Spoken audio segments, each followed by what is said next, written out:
Bismillahirrahmanirrahim. So what we're gonna do today, we've been doing a series on Fourier series and Fourier transforms, and I actually want to visualize. I actually want to show you the signal that we've been doing our Fourier transform or Fourier series associated with them. So the first signal I want to look at first of all uh, cosine. I'm going to look at a Fourier transform of a cosine signal. If you remember, Fourier transform of a cosine signal is delta f minus f naught. That was the Fourier transform of your signal. So let's visualize this. So we had two spikes, one on f minus f naught and one on f plus f naught. So let's actually generate this. So here in my function generator, if you were to look at it, let's go to my channel number 2. Let's turn off my channel 1 first, or I can use that. Uh, uh, okay, I can change the waveform. Right now I am generating a square wave, so let me just simply generate. Let me go to waveform and let me look at a sinusoidal wave. So when I change this to sinusoidal wave, the setup is quite simple. It's connected to my oscilloscope. Here's my sinusoidal wave. All right, this is what you can see on top. This is my actual signal that is in a form of a sinusoidal wave right here. All right, let me bring this down in terms of its position using my oscilloscope. All right, so this is my sinusoidal wave, and this is connected to my digital oscilloscope that has a capability of doing Fourier transform as well. So I'm just going to simply bring that up there, and what I'm going to do, I'm going to call in a math function which is right here at the bottom. I think you can see that. Let me just zoom in. So this is my FFT. So I'm just going to simply click on FFT. All right, multiple options will come in. Now what I'm going to do, I'm going to, so since it has both spectrum analyzer and your oscilloscope together, so what I'll do, I'll just shrink the time scale so I can see these spikes clearly. All right, so I can see the spikes clearly. So as you can see, this will my actual signal. So basically I am um, making my period smaller, means I am shrinking my time base so I can visualize my frequency domain signal clearly. All right, so first just realize this. What is it that I am generating from here? It's a sinusoidal wave that is 1 kilohertz. All right, now when I go over here, this is my sinusoidal wave that is 1 kilohertz. All right, I can actually put I can measure, and I can add measurements, and I can add measurements like frequency. So you can see, okay, so I can click here, and I'll show you that too. So here's my frequency. Here's the measurement of my frequency. So as you can see, this is almost 1 kilohertz. Now when I make my time base smaller, I can see my spike now. See that these things that you see, this is actually a noise floor. So let's look at this spike. So let's bring out my cursor and let's move my cursor. Let's make this cursor stationary by clicking on this. So this one, the one here, this remains as is, while this one moves. So when I move this around, what is the signal? What is marker 1 showing right here on top? It says it's 1 kilohertz. So I am seeing a spike of 1 kilohertz at 6.40 dB. And this is only in positive frequency. So if you remember it from my cosine Fourier transform or cosine tutorial, in this tutorial you can see that you had a spike on positive spectrum and on negative spectrum, f minus f naught, f plus f naught. So what you're visualizing now is actually f plus f naught, because we don't have equipment to show negative frequency. All right, and if you were to look at if you were to look at it, if I were to move this cursor, if you were to look at it, this is just a simple line. So the Fourier transform of a cos function is actually a single line, which is actually a delta function. So a function that is very thin, very thin, very, very, very, very thin.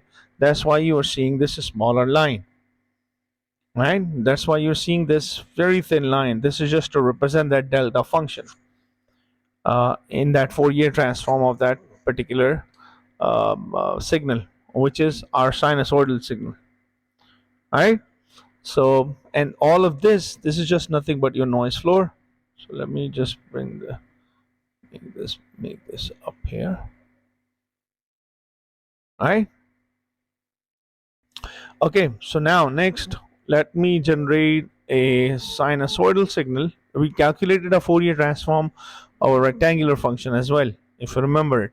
So let me just simply go to my waveform and just simply click on a square wave, which is nothing but a periodic signal of a square wave. So when I click on this, now, now let's look at our oscilloscope. Let me remove the cursor. All right, let's look at our signal now. All right. So let's look at our, okay, here's my square wave. And I can see there's a lot of signals. There's a lot of spikes, a lot of single spikes at different harmonics at different particular frequencies. So in order to clearly see these spikes, what I'm going to do, I'm going to shrink down my time basis scale to actually visualize them correctly. So now I can see individual components. So if you remember the Fourier transform of a square wave that we calculated when we were doing a Fourier series tutorial, it's actually something like this. So let's look at it. So let's put our cursor, right? Let's put our cursor and let's make one of these guys steady and move this cursor around. So let's go to the first spike, first prominent spike. All right, what is that signal? What does it read? It's actually 1 kilohertz. The signal that I'm generating is 1 kilohertz. All right, what is the next prominent spike? All right, what is that signal? It's 3 kilohertz. All right, let's go to the another one. What is this? 5 kilohertz. And as you can see the pattern, now the next would be 7, 7, and then 9 and 11 kilohertz. So if you were to look at it closely, what does it look like? When we calculated a Fourier series of a rectangular function and it's a periodic function, what we looked at, actually I am seeing only the odd harmonics, which means I can conclude a square signal that I generated using my oscilloscope, it's actually an even signal, because in even signal I was only seeing odd harmonics. I can put a link to those videos as well, um, at the end of this video, so you can actually clearly see what is it that I'm talking about. For a rectangular signal, we calculated that we end up with only odd harmonics. Hence we are seeing our odd harmonics in our video tutorial, and which means my signal in time domain is an even signal. So whenever I have an even signal, I'll get odd harmonics in my frequency domain. So this is another way of looking at it. Let's try to generate something else as well. Let's try to generate a pulse. Let's try to generate a small pulse. I had multiple signal different waveforms. I can generate a pulse. Right now let's look at our pulse. Let me open up my, all right, let's look at it. Remember, we also calculated a Fourier transform of a pulse, a single pulse. Okay, this is what that signal pulse look like. Single pulse look like. Let me remove the cursor. Okay, here's my cursor. And if you remember the Fourier transform, it was actually nothing but a sinc function. And if you look at it, if you look at the signal, this is actually a sinc function, isn't it? Sinc function. But you're only seeing the positive spectrum of it. Why? Because there is no such thing as negative spectrum. But sinc function also exists at the negative side and also at the positive side. So you're seeing, if you were to just outline it, if you were to just like trace this is a sinc function, isn't it? This is a sinc function. So for a pulse, we calculated a Fourier transform, and actually this is what it looks like. It's actually a sinc function, and I can see the individual components now as well. So let me shrink down my time base. So can you see this now? Sinc function even clearly. Now let's even let it's even clearer. Now, if you were to look at it, this sync function inside of it, there's a lot of signals. There's a lot of different harmonics which are present. If you were to even look at it closely, here we go. More. Now I can see individual components. So now if I were to put a cursor there, starting at 1, 1.75, 2, 3, 4, and so on. So this is actually your sync function right here. I think you can see it clearly now. This is your sync function. The pulse is generated a sync function.